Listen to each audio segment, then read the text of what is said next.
Salut à tous, j'espère que vous allez bien. Donc aujourd'hui, regardez bien la vidéo jusqu'au bout parce que ça va être très important. La structure a l'air de valider, en tout cas sur du 1 heure et du 4 heures, a l'air de valider le scénario qu'on a vu hier, mais sur la petite time frame, vous devez faire très attention sur les possibilités. Donc on va voir ça ensemble. Mais avant de commencer, très important, je tiens à remercier toute la communauté. Merci pour les likes, commentaires, partages, mais aussi pour votre temps. Votre temps est très précieux. Et ça, j'en suis conscient et c'est pour ça que je vous remercie. Et sans plus tarder, on attaque la vidéo. Let's go.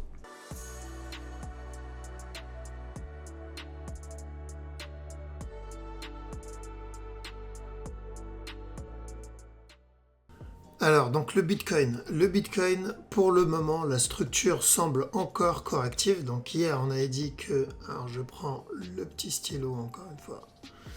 Hop. Donc on avait dit si on avait une structure corrective, on cherche toujours, on continue à chercher de l'achat, au moins jusqu'à la cassure du top, et à la cassure du top, on se protège. D'accord.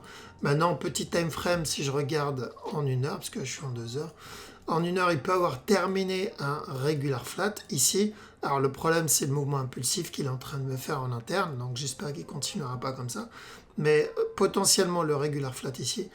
L'autre possibilité, c'est un futur running, c'est-à-dire là, il peut monter, donner ce running ici en interne pour un 1, 2, 3, 1, 2, 3, et ensuite venir terminer la grosse structure pour un 1, 2, 3 encore une fois. D'accord. Donc, pour le moment, je dis bien pour le moment, on est encore dans la correction. Ce que j'aime pas, c'est l'agressivité du move. Après avoir cassé ce bas, l'agressivité du move. Donc, tant que il n'a pas cassé, donc tant qu'il ne me donne pas vraiment un mouvement où il continue à drop, alors, s'il continue à drop, le problème c'est quoi? C'est qu'on peut entamer une structure corrective bien plus grande que prévu. Okay. En gros, on peut avoir deux possibilités sur ce move. Première possibilité, c'est une plus grosse structure corrective tout simplement pour un up. Okay. Ce qui est sain pour la structure. Ce qui est très bonne chose pour la structure. Parce qu'une correction, c'est une bonne chose toujours pour la structure. L'autre possibilité, c'est de valider le running qu'on avait vu la dernière fois. Donc ça, c'est dans le cas où il continue à drop. Ok, donc valider ce running-là. Et ensuite, continuer son up directement. D'accord. Donc on va surveiller ces deux possibilités. Maintenant, sur de l'interne, s'il reste à peu près dans cette zone, les deux scénarios qu'on a vus tout à l'heure, c'est-à-dire que la structure corrective soit terminée pour un up ou un running flat nouveau plus bas pour un up, reste encore possible. D'accord. Donc, je ne vois pas de changement sur la grande structure. Si je vais dans du 4 heures, je ne vois pas vraiment de changement dedans. Ok, c'est toujours une tendance haussière, c'est toujours de l'achat. Ça, pour moi, c'est potentiellement toujours un flag pour un up. Il faut juste continuer à surveiller le drop qu'il est en train de faire. Parce que le problème avec ça, c'est que plus il y a de gens qui continuent à vendre, et plus on cumule la peur, le FUD. Et du coup, plus on peut avoir le potentiel running ici. D'accord. S'il donne le running, bon bah tant mieux, ça sera encore plus sain pour la structure parce qu'on peut avoir une plus grosse impulsion.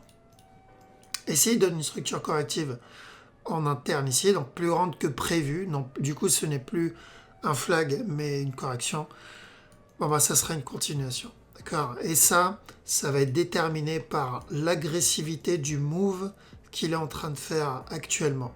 Ok. C'est ça qui va changer toute la structure.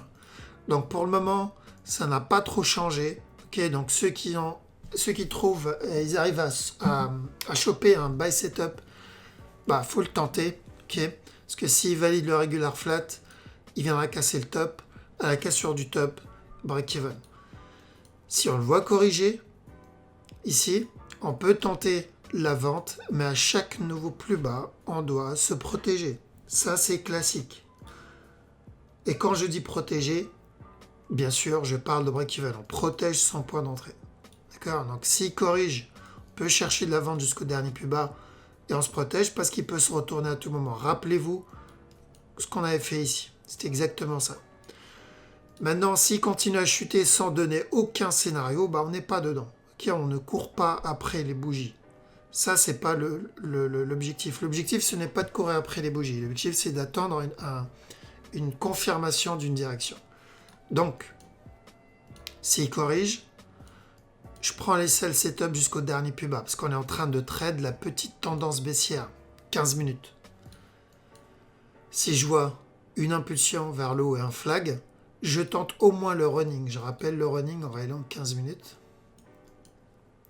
Là, donc si j'ai une impulsion et un flag, je tente au moins le running pour une continuation. S'il décide de monter tout de suite et terminer, je suis dedans. S'il décide de se retourner, j'ai le petit running en interne. Donc ça, c'est pour s'il valide la structure corrective tout de suite.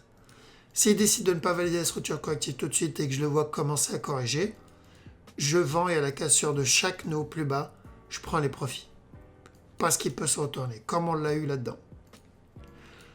Et dernier cas de figure, s'il chute sans donner aucun setup. Dans ce cas-là, je ne suis pas dans le trade. Très simple.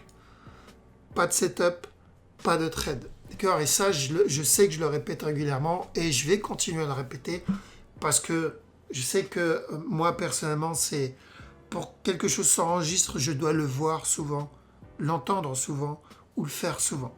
Ce que j'apprends aujourd'hui, quand je vais dormir, j'aurais oublié 70% de ce que j'ai appris.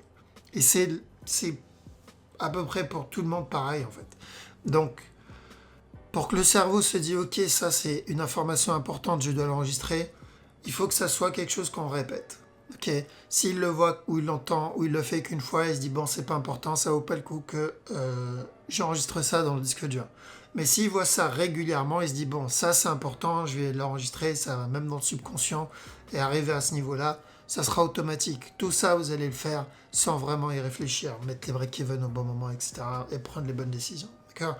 Mais il faut répéter. C'est pour ça que je répète, oui, il faut attendre un setup. Donc si je chute sans setup, on oublie.